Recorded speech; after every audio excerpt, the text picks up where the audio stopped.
Hello guys hello पनि भनिदिइहालेको क्या Belbari ward number 3 Radhakrishna खोडिया टोलमा आज चाहिँ आगो लागि भएको छ होइन।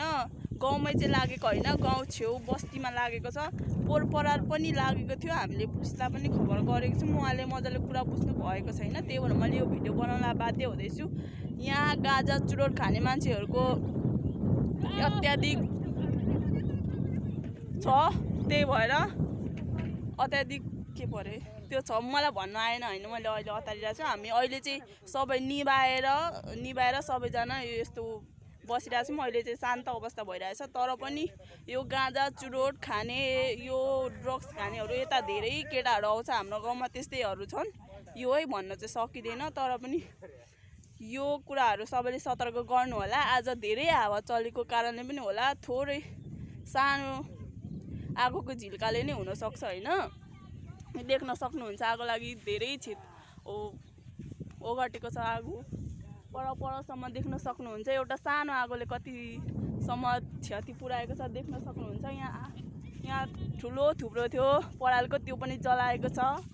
यहाँ पनि थियो, यो हाम्रो चाहिँ जोगिएको छ। अलिकति अगाडि हामी आउन सफल भएर होइन। यस्तो घटना अहिले मात्रै नभएर पहिले पनि भएको कारणले मैले यो भिडियो बनाउनका लागि बाध्य भएको छु होइन। बाध्य भन्दा पनि मैले बनाएको होइन। मेरो खिच्चा नहान तिमीहरू होइन, यो सिरियस कुरा हो।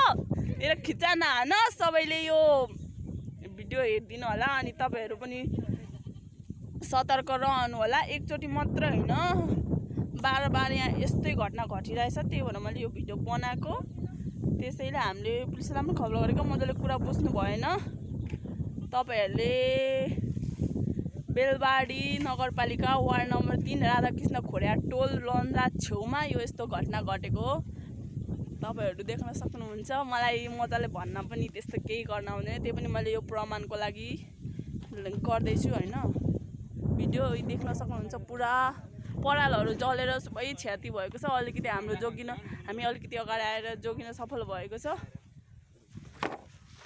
यहाँ गाजा चुरोट खाने मान्छेको अत्याधिक धेरै उयो भएर यस्तो भएको हुनसक्छ। किनभने अघि एउटा आन्टीले भन्दै हुनुहुन्थ्यो यहाँ 3 जना बसेको थियो अरे भन्दै थियो।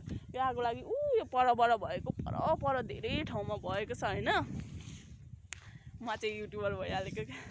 यहाँ निभाउँदैछौँ देख्न सक्नुहुन्छ। यो ठुलो थियो, धेरैजनाले गरेको हामी चाहिँ यहाँ खट्नेहरू है, दाँतै छैन।